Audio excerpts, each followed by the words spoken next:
आज हम मानव भूगोल में नीतिवाद विचारधारा की अवधारणा का अध्ययन करेंगे।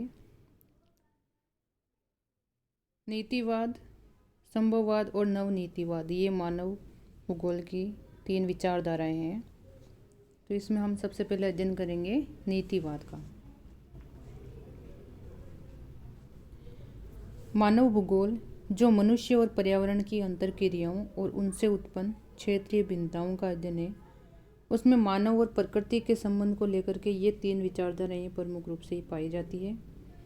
इन विचारधाराओं का विकास सामान्यतः मानव भूगोल के क्रमिक विकास के अनुसार हुआ है। मानव भूगोल के विकास की प्रारंभिक अवस्था में सबसे प्रमुख माना जाता है प्रकृति को, और मनुष्य को प्रकृति की उपज समझा जाता है। और नीतिवाद की विचारधारा है, इसमें प्रकृतिवाद या पर्यावरणवाद इसी को प्रधानता दी जाती है और मानव को इसमें ज़्यादा महत्व नहीं दिया जाता है।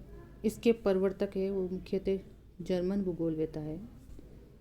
20वीं शताब्दी के पूर्वार्ध में फ्रांसीसी भूगोलवेत्ताओं ने मानव शक्ति पर बल दिया और उसके क्रियाकलापों में आस्था व्यक्त करते हुए जब मनुष्य को पर्यावरण से ज़्यादा शक्तिशाली बताया तो उस विचारधारा को नाम दिया गया संभववाद। और जहाँ एक और नीतिवादी विचारक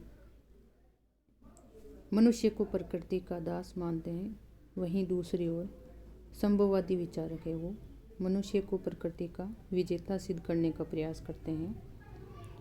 ये दोनों ही विचारधाराएं अतिशयोक्तिपूर्ण है, क्योंकि एक विचारधारा में प्रकृति को सर्वोच्च माना जाता है, जबकि दूसरी विचारधारा में मनुष्य की जो सर्वोच्चता है उस पर बल दिया जाता है।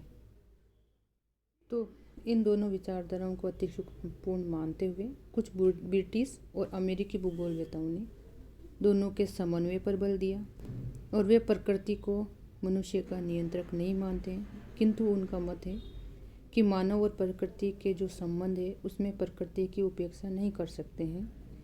उन्होंने मानव पारिस्थितिकी को प्रधान मानते हुए मानव प्रकृति संबंध को एक नया दृष्टिकोण प्रदान किया, और ये नई दृष्टिकोण से जो विचारधारा आई उसको नवनीतिवाद की संज्ञा दी गई है।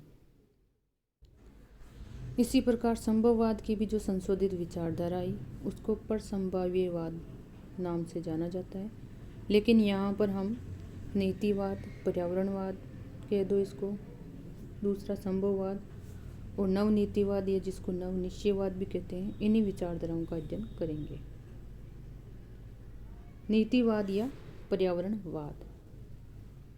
नीतिवाद या पर्यावरणवाद जैसा कि इसके नाम से ही स्पष्ट है, इसमें ज़्यादा महत्व पर्यावरण को दिया जाता है, अर्थात प्रकृति को दिया जाता है मानव और प्रकृति के संबंध में। नीतिवाद है वो मानव भूगोल की एक प्रमुख विचारधारा है जो मानव और प्रकृति संबंध की व्याख्या है वो प्रकृति को सर्वशक्तिमान और समस्त मानवीय क्रियाओं की नियंत्रक मानकर करती है। इस विचारधारा के अनुसार मनुष्य पर्यावरण की विशिष्ट देन है और समस्त मानवीय क्रियाएं, भौतिक दशाएं, स्थिति, उच्चावच, जलवायु, मिट्टी, खनिज, जलाशय, जीव जंतु इनके द्वारा नियंत्रित होती है। अर्थात नीतिवादी विचारधारा के विचारकों का कहना है कि मनुष्य जो भी क्रियाएं करता है उन सभी क्रियाओं की नियंत्रक प्रकृति है। प्रकृति कैसे? जो भौतिक दशाएं हैं वो मनुष्य को क्रिया करने के लिए नियंत्रित करती है। भौतिक दशाओं के अनुसार ही मनुष्य का शारीरिक गठन हुआ है, उसका भोजन, वस्त्र, आश्रय आदि प्राथमिक आवश्यकताओं, व्यवसायों और सामाजिक सांस्कृतिक क्रियाओं का निर्धारण होता है। इसमें प्रकृति की प्रबलता पर बल दिया गया है। मनुष्य को प्रकृति का अनुगामी या उसका प्रकृति का सेवक सिद्ध करने का इस विचारधारा में प्रयास किया गया है। इस विचारधारा के समर्थक प्राकृतिक पर्यावरण को सबसे ज़्यादा महत्वपूर्ण मानते हैं, इसी कारण से इसको पर्यावरणवाद भी कहा जाता है। नीतिवाद विचारधारा की जड़ है वो अत्यंत प्राचीन है। मानव सभ्यता के विकास के आरंभिक और परवर्ती कालों में जब तक मानव का वैज्ञानिक और तकनीकी ज्ञान बहुत कम विकसित था, अर्थात प्राचीन काल में मानव जीवन समस्त मानवीय क्रियाओं पर प्राकृतिक तत्वों का नियंत्रण अधिक होता था। अर्थात नीतिवादी विचारधारा है, उसकी जड़ अत्यंत प्राचीन है। यानी प्राचीन काल में जब मनुष्य उत्पत्ति हुई थी और मानव सभ्यता का विकास का जो आरंभिक चरण था, उस समय मानव के पास वैज्ञानिक और तकनीकी ज्ञान तो था नहीं, बहुत सीमित था। तो उस समय यही मानते थे कि मनुष्य वो प्रकृति के नियंत्रण में रह करके कार्य करता है।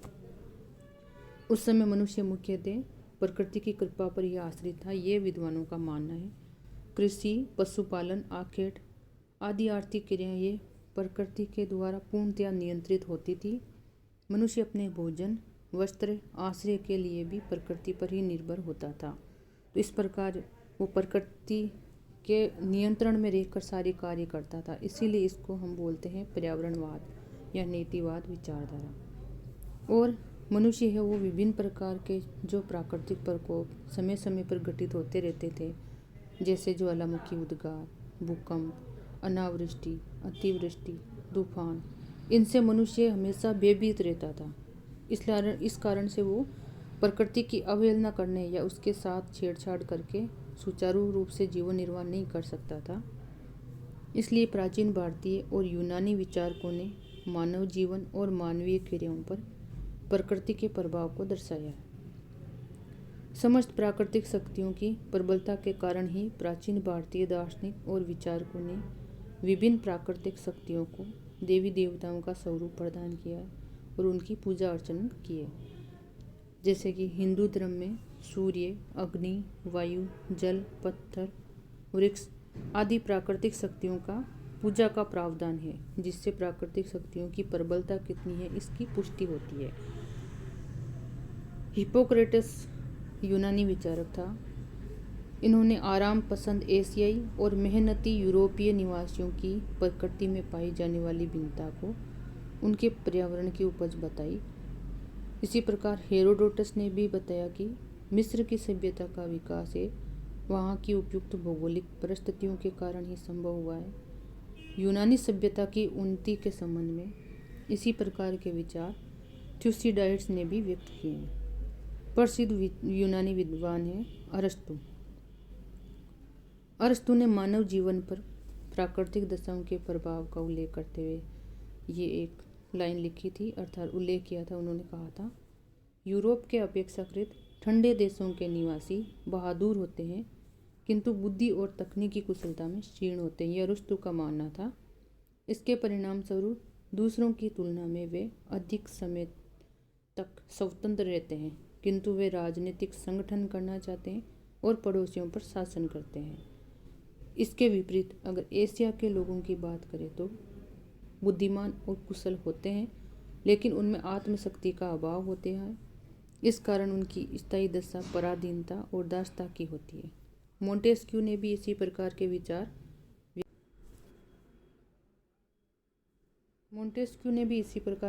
व्यक्त किया और मनुष्य के जीवन पर जलवायु का और मिट्टी का जो प्रभाव है उसकी व्याख्या की। तो ये विभिन्न विद्वान हैं यूनान के, जिन्होंने प्रकृति की जो प्रबलता है उसको सिद्ध करने के लिए अपने विचार व्यक्त किए हैं। यद्यपि प्राचीन काल से ही विद्वानों का प्रकृति की प्रबलता है उस पर अटूट विश्वास था, किंतु नीतिवाद का एक ठोस विचारधारा के रूप में जो वास्तविक विकास हुआ वो 19वीं शताब्दी में जर्मन भूगोलविदों के द्वारा ही संभव हुआ। स्ट्रेबो, वारेनियस और कांट परंपरागत रूप से प्रकृति को सर्वशक्तिमान और मानव जीवन का नियंत्रक कहते थे। मनुष्य के अस्तित्व को वो प्रकृति का उपहार मानते थे, किंतु 19वीं शताब्दी के पूर्वार्ध में जर्मन भूगोलवेत्ता हम्बोल्ट और कार्ल रिटर ने भौतिक पक्ष के साथ ही मनुष्य के अस्तित्व को भी स्वीकार किया। अर्थात प्रकृति तो है ही, साथ में मनुष्य का भी अस्तित्व है, वो पूर्णतया प्रकृति पर निर्भर नहीं है। ये बात भी इन विद्वानों ने इस प्रकार से मनुष्य के अस्तित्व को स्वीकार किया। इससे नीतिवादी विचारधारा में एक नया मोड़ आया, क्योंकि इसके पूर्ववर्ती भूगोलवेत्ता पृथ्वी के केवल जो भौतिक तथ्य जो दिखाई दे रहे हैं, जलवायु, मिट्टी, जो भौतिक तथ्य थे, उन्हीं के अध्ययन पर बल दिया था। इन दोनों विद्वानों ने मनुष्य पर पर्यावरण का प्रभाव क्या पड़ता है उसको स्वीकार करते हुए मानव क्रिया प्रतिक्रिया की पुष्टि की, किंतु तत्कालीन जो नीतिवादी विचारधारा थी वो उनसे बहुत कम प्रभावित हुई। अर्थात इन विद्वानों ने प्रकृति पर मनुष्य का जो प्रभाव पड़ता है उसकी व्याख्या की, लेकिन उस समय इस विचारधारा इनकी जो विचारधारा थी इनके जो विचार थे वो नीतिवादी विचारधारा को बहुत कम प्रभावित कर पाए। 19वीं शताब्दी के मध्य में डार्विन की प्रसिद्ध पुस्तक, ये पुस्तक याद रखनी है, द ओरिजिन ऑफ स्पीसीज की, डार्विन की प्रसिद्ध पुस्तक है द ओरिजिन ऑफ स्पीसीज, जातियों की उत्पत्ति, ये प्रकाशित हुई थी, जिसमें डार्विन ने प्रतिपादित किया था कि जीव अपने को अर्थात स्वयं को पर्यावरण के अनुकूल बनाकर के जीवित रखते हैं। जो जीव अनुकूलन करने में असमर्थ होते हैं वो थोड़े समय के पश्चात नष्ट हो जाते हैं। तो इस प्रकार सक्षम जीवों से ही जाति का विकास होता है। ये डार्विन का विचार था। इसको हम नेचुरल सिलेक्शन कहते हैं। इसका डार्विन की जो पुस्तक थी इसका वैज्ञानिक जगत पर भी व्यापक प्रभाव हुआ और तत्कालीन भूगोलवेत्ता भी डार्विन के विचार को भौगोलिक अध्ययनों में समाहित कर लिए गए। तत्कालीन भूगोलवेत्ता थे, उन्होंने भी डार्विन के विचारों को अपने भौगोलिक अध्ययनों में समाहित किया और मनुष्य और प्रकृति के संबंधों की व्याख्या करने में फिर उन्होंने अधिक वैज्ञानिक और तर्कसंगत तथ्य जुटाए। इनमें जर्मन भूगोलवेत्ता ही अग्रणी थे, जिन्होंने प्राकृतिक शक्तियों की प्रबलता पर ज़्यादा जोर दिया था और प्रत्येक मानवीय पक्ष को पर्यावरण का परिणाम सिद्ध करने का प्रयास किया। इनके अनुसार मनुष्य की प्राथमिक आवश्यकताओं भोजन, वस्त्र, आश्रय और शारीरिक गठन के साथ ही उसकी विभिन्न आर्थिक, सामाजिक, सांस्कृतिक और राजनीतिक क्रियाओं का निर्धारण प्रकृति के द्वारा होता है। जर्मन जीवशास्त्री और दार्शनिक अर्नस्ट हैकेल ने भी इकोलॉजी पर बल दिया और स्पष्ट किया मनुष्य सहित सभी जीव अपने पर्यावरण से अनुकूलन करते हैं और बताया कि मनुष्य भी एक प्राणी है जो पर्यावरण से प्रभावित होता है और प्राकृतिक पर्यावरण में भिन्नता के परिणाम स्वरूप ही भिन्न भिन्न मानव प्रजातियों का विकास हुआ है। अर्थात जो मानव प्रजातियां पड़ी थी उनका विकास है वो प्राकृतिक पर्यावरण में पाई जाने वाली भिन्नता का ही परिणाम है। जैसा कि हमने देखा था विभिन्न प्रकार की जो प्रजातियों का वर्णन किया गया था। तत्कालीन भूगोलवेत्ता डेमोलिन ने भी लिखा था कि एशिया के स्टेपीज में मंगोल प्रजाति, टुंड्रा प्रदेश में एस्किमो, लेप्स और अफ्रीका के जंगलों में रहने वाली निग्रो प्रजाति है वो अपने अपने यानी वहाँ का जो पर्यावरण था उसी के अनुकूल विकसित हुई है। फ्रांसीसी समाजशास्त्री फ्रेडरिक लिपले ने मानव समाज पर प्राकृतिक शक्तियों के प्रभाव की व्याख्या की। इसके लिए इन्होंने स्थान, कार्य और लोक यानी प्लेस, वर्क और फोक सूत्र प्रतिपादित किया। इनके अनुसार पर्यावरण कार्य के प्रकार, कार्य की प्रकृति और अंततः सामाजिक संगठन को निर्धारित करता है। अर्थात पर्यावरण निर्धारित करता है, तो पर्यावरण की महत्वपूर्ण भूमिका है। भूगोल की एक पृथक शाखा के रूप में मानव भूगोल के संस्थापक फ्रेडरिक रेडजेल ने भी प्राकृतिक चयन पर आधारित विकासवाद को स्वीकार किया और प्राकृतिक पर्यावरण को ही प्रमुखता दी। इसमें ये इम्पोर्टेंट याद रखना है, मानव भूगोल के संस्थापक फ्रेडरिक रेडजेल, प्राकृतिक पर्यावरण को ही इन्होंने प्रमुखता दी है। उन्होंने विभिन्न उदाहरणों के द्वारा ये सिद्ध करने का प्रयत्न भी किया है कि मनुष्य के रहन सहन, उसकी आर्थिक और सामाजिक क्रियाएं और संस्कृति ये सभी प्रकृति है या जो पर्यावरण है उसी के अनुसार निर्धारित होती है। रेडजेल ने मानव भूगोल के अंतर्गत मानव जीवन की व्याख्या पर्यावरण के संदर्भ में प्रस्तुत की, जिसके कारण उन्हें प्रमुख नीतिवादी माना गया है। रेडजेल को भी नीतिवादी माना गया है। प्रसिद्ध अमेरिकी भूगोलविद कुमारी एलिन चर्चिल सैंपुल ने भी नीतिवाद का प्रबल समर्थन किया। वे रेडजेल की शिष्या और उनके नीतिवादी विचारों की प्रबल समर्थक थी। एलिन चर्चिल सैंपुल की पुस्तक का नाम याद रखना है और ये कब प्रकाशित हुई थी ये भी याद रखना है। इन्फ्लुएंस ऑफ ज्योग्राफिक एनवायरनमेंट 1911 में ये प्रकाशित हुई थी, जिसमें उन्होंने रेट जेल के जो नीतिवादी विचार थे उन्हीं को बड़े प्रभावशाली शैली में प्रस्तुत किया था। सेम्पुल कठोर नीतिवादी की अनुयायी थी, अर्थात प्रकृति को सर्वोच्च मानती थी और नीतिवाद की विचारधारा की कठोर अनुयायी थी। इस विचारधारा को अपने प्रभावशाली लेखन शैली के द्वारा उन्होंने उच्चतम स्तर तक पहुंचा दिया।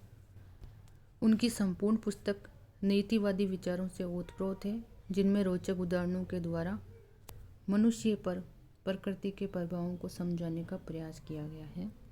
इस पुस्तक में सेम्पुल ने लिखा है, वो ये वाला कथन सेम्पुल का याद रखना है, एग्जाम में आता है। मनुष्य भूतल की उपज है। मनुष्य भूतल की उपज है तो इसका अर्थ केवल इतना नहीं है कि वे पृथ्वी का बच्चा है, उसकी मिट्टी की धूल है, बल्कि वे ये भी है कि पृथ्वी ने उसे जन्म दिया है, उसका पालन पोषण किया है, उसके कार्यों को निर्धारित भी पृथ्वी ने किया है, उसके विचारों को दिशा प्रदान की है, उसके सम्मुख कठिनाइयाँ भी उपस्थित की है, उसके शरीर को शक्तिशाली बनाया है, उसकी बुद्धि को भी तीव्र बनाया है, उसको सिंचाई नौकायन की समस्याएं प्रदान की है। इसके साथ ही उनके समाधान के लिए संकेत भी बताए हैं। ये सेम्पुल की पुस्तक में दिया हुआ कथन है। इतना ही नहीं, सेम्पुल ने इसके आगे भी लिखा है कि पर्वतों पर रहने वाले लोगों को प्रकृति ने मजबूत पैर दिए हैं, जिससे कि वे डालों पर चढ़ सके। समुद्र तटीय लोगों को उसने कमजोर और शिथिल बनाया है, किंतु उनकी छाती को और भुजाओं को खूब विकसित किया। अर्थात कठोर नीतिवादी विचारधारा की समर्थक थी। तो इनका कहना था, प्रकृति ने मनुष्य को पूर्णतया नियंत्रित करके और उसके अनुसार ही उनको ढाला है। जैसे कि पर्वतों पर जो लोग रहते हैं तो उनको बार बार पहाड़ों पर चढ़ना पड़ता है, तो इसलिए उनको मजबूत पैर दिए हैं ताकि वे डालों पर चढ़ सके। और समुद्र तट के निकट रहने वाले जो लोग हैं उनको कमज़ोर और शिथिल बनाया है, लेकिन उनकी छाती और जो भुजाएं हैं उनको विकसित किया है, जिससे कि वे अपनी नाव को संभाल सके। इसी प्रकार सेम्पुल ने मनुष्य के शारीरिक गठन, कार्यकुशलता और उसके विविध क्रियाकलापों को प्राकृतिक पर्यावरण का प्रतिफल सिद्ध किया इन उदाहरणों के द्वारा। उसके ये विचार कट्टर नीतिवाद के पोषक हैं, किंतु बाद के वर्षों में सेम्पुल की जो कट्टर नीतिवाद की कट्टरता थी उसमें कमी आ गई और वे मानव के प्रभाव थे उनको भी स्वीकार करने लगी थी। तत्कालीन परिस्थिति में सेम्पुल की विचारधारा समसामयिक थी। भूगोल जगत पर उनके विद्वता की दाग जम गई थी। इसी प्रकार से एक प्रमुख विचारक या भूगोलवेता हंटिंगटन, इनका भी नाम याद रखना है। ये भी नीतिवादी विचारधारा के ही समर्थक थे। ये भौतिक तत्वों में जलवायु को सर्वोपरि मानते थे। तो हंटिंगटन ने मानव जीवन का जो प्रत्येक पक्ष है उस पर जलवायु अनिवार्य ही है, इस पर बल दिया था। अब नीतिवादी विचारधारा की कुछ विद्वानों के द्वारा आलोचना भी की गई है। किस प्रकार से इसको अतिशयोक्तिपूर्ण बताया गया है ये देखते हैं। आलोचना में कहा गया है कि मनुष्य एक विवेकशील प्राणी है जो अन्य जीवों की भांति प्रकृति के पूर्ण नियंत्रण में नहीं रह सकता है, क्योंकि वो विवेकशील है, अपने विवेक का वो उपयोग करता है। इसलिए 19वीं शताब्दी के अंत तक पूर्ण रूप से विकसित और प्रचलित नीतिवादी विचारधारा है वो अधिक दिनों तक कायम नहीं रह पाई थी और 20वीं शताब्दी में मानवीय जो क्रियाकलाप है उनको ज़्यादा महत्व मिलने लग गया था। फ्रांसीसी भूगोलवेताओं ने मानव भूगोल या मानव के क्रियाकलापों को ज़्यादा महत्व प्रदान किया था। फ्रांसीसी भूगोलवेताओं ने नीतिवाद थी उसकी विभिन्न आधारों पर कटु आलोचनाएं की थी, मानवीय शक्ति, कौशल और क्रियाकलापों में आस्था व्यक्त की थी। तो फ्रांसीसी भूगोलवेताओं ने संभववाद में ज़्यादा विश्वास किया था, जबकि जर्मन भूगोलवेताओं ने विश्वास किया था नीतिवाद की विचारधारा में। मनुष्य पर्यावरण का एक महत्वपूर्ण और सक्रिय कारक है और ये प्राकृतिक पर्यावरण के नियंत्रण को स्वीकार करने के लिए विवश नहीं है। अर्थात मनुष्य में इतनी बुद्धि है, विवेक शक्ति है, उसमें कौशल है, उसकी क्षमता विद्यमान है कि वो उन सब का प्रयोग करके जो प्राकृतिक दशाएं हैं उनको अपनी आवश्यकता के अनुसार परिवर्तित कर सकता है और वो निरंतर इस कार्य को करने के लिए प्रयत्नशील रहता है। समान भौतिक परिस्थितियों वाले अलग अलग प्रदेशों में मानव समुदाय का आर्थिक, सामाजिक, सांस्कृतिक और राजनीतिक विकास है वो प्राय समान रूप से नहीं होता है। उदाहरण के लिए हम देखते हैं तो अर्थात इसका कहना है कि अगर समान भौतिक परिस्थितियाँ हैं फिर भी मनुष्यों का जो आर्थिक, सामाजिक, सांस्कृतिक और राजनीतिक विकास हुआ वो अलग अलग हुआ, एक समान नहीं है। जैसे कि संपूर्ण टुंड्रा प्रदेश में एक जैसी जलवायु होती है, अत्यधिक सर्दी होती है, कठोर जलवायु परिस्थितियाँ होती है, उच्च उच्च मिट्टी आदि की जो दशाएं पाई जाती है वो समान पाई जाती है।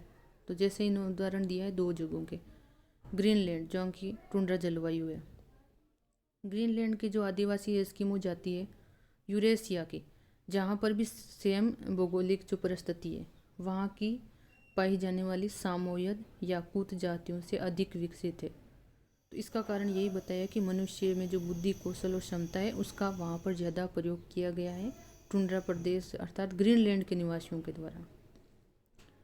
भूमध्य रेखीय प्रदेशों का भी उदाहरण दिया है कि पूर्वी द्वीप समूह सामाजिक और आर्थिक रूप से अमेजन बेसिन जो कि दक्षिण अमेरिका में, कांगो बेसिन अफ्रीका में, उनकी तुलना में अधिक विकसित है। कौन सा? भूमध्य रेखीय प्रदेशों के पूर्वी द्वीप समूह वाले क्षेत्र। लेकिन इनकी परिस्थितियाँ कैसी है? भौगोलिक परिस्थिति एक समान है, फिर भी कहीं पर लोग ज़्यादा विकसित हुए हैं और कहीं पर कम। तो ये सब मानव क्षमता और उसकी बुद्धि और वो कितना कौशल का उपयोग करता है उसी का परिणाम है। इसी प्रकार की परिस्थितियां हैं वो विभिन्न महाद्वीपों में स्थित शीतोष्ण घास के मैदान की जो भौतिक दशा है उनमें भी देखने को मिलती है यही भिन्नता। मनुष्य पर्यावरणीय दशाओं से प्रभावित तो होता है, हम ये नहीं कह सकते हैं कि मनुष्य वो प्रकृति से प्रभावित नहीं होता है प्रभावित, लेकिन वो अपनी शक्ति और कौशल से आवश्यकता अनुसार उनमें परिवर्तन भी करता है। तो इस प्रकार मनुष्य और प्रकृति के मध्य क्रिया प्रतिक्रिया होती रहती है और जो इतनी जटिल होती है कि ये तय कर पाना भी कठिन हो जाता है एक का प्रभाव कहाँ पर समाप्त होता है और दूसरे का प्रभाव कहाँ से आरंभ होता है। आज विश्व का जो आर्थिक, सामाजिक या राजनीतिक स्वरूप विद्यमान है ये केवल प्राकृतिक पर्यावरण का ही परिणाम नहीं है, बल्कि उसमें मानव का योगदान भी अत्यधिक है। मनुष्य ने विभिन्न प्रकार की कृषि फसलों के बीजों, पौधों और पशुओं उनको एक स्थान से लेकर के दूसरे स्थान में ले जाकर वहाँ पर विकसित किया है। उसने अपने वैज्ञानिक और तकनीकी ज्ञान से अनेक प्रकार की उत्तम किस्में और जातियों को विकसित करके उत्पादन में वृद्धि करने में सराहनीय सफलता प्राप्त की है। भूतल पर स्थित खेत, बागान, ग्राम, नगर, सड़कें, रेल मार्ग, कारखाने, कार्यालय, खदानें ये मनुष्य के क्रियाकलापों के ही परिणाम है, न कि प्रकृति ने स्वयं प्रदान किए हैं। मनुष्य ने अपने कौशल से इन सब का विकास किया है। इस प्रकार इस भूतल पर असंख्य ऐसी वस्तुएं विद्यमान हैं जो मानव निर्मित है और उसके द्वारा संशोधित है। तो मानव और प्रकृति के संबंध की व्याख्या में मानव के जो प्रयास हैं, जो प्रयत्न हैं, उनकी हम पूर्णतया उपेक्षा नहीं कर सकते। तो इस प्रकार आज के विकसित वैज्ञानिक युग में जहाँ चारों ओर मानवीय क्रियाकलापों का साम्राज्य व्याप्त है, मानव जीवन पर प्रकृति का नियंत्रण है वो अधिक नहीं रह गया है। प्राचीन और कठोर नीतिवाद की जो सार्थकता थी वो समाप्त हो चुकी है। मानव शक्ति और उसके कार्यों का जो महत्व है उसको भुला नहीं सकते हैं, वो सर्वोपरि है। और इस सत्य की हम अवहेलना भी नहीं कर सकते हैं कि मनुष्य आज अपने सामर्थ्य से प्राकृतिक परिस्थितियों को अनेक रूपों में परिवर्तित करके उनका उपयोग कर रहा है। अतः मनुष्य प्राकृतिक दशाओं से प्रभावित तो होता है किंतु वे उसके पूर्ण नियंत्रण में नहीं है। इसीलिए अधिकांश भूगोलवेत्ता इस उग्र नीतिवाद को स्वीकार नहीं करते हैं और जो नीतिवादी विचारधारा के कुछ समर्थक हैं वे भी मनुष्य पर प्रकृति का नियंत्रण नहीं बल्कि प्रभाव ही स्वीकार करते हैं। परवर्ती वर्षों में कठोर नीतिवाद में संशोधन करके इस विचारधारा को नए ढंग से प्रस्तुत किया गया जो कि नव नीतिवाद की विचारधारा है।